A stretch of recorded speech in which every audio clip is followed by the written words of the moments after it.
Sophia Sweat. Oh, where can I start? I'm Sophia Sweat. I was born on 31st May 1091 in December. My nickname is Tiny because I'm only 150 cm tall.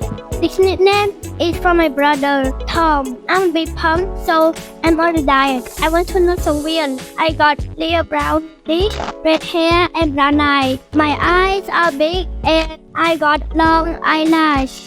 I usually wear some makeup. I generally wear a dress or skirt gloss on the top.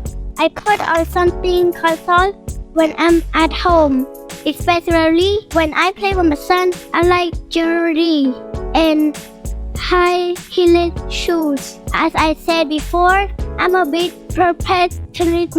I always try to do my best. I love my family. They are the first. I think I'm a real warm-hearted, honest, and careful. My family and my friends can count on me. One of my bad habits that I can easily get worried, and the other is I'm really talkative.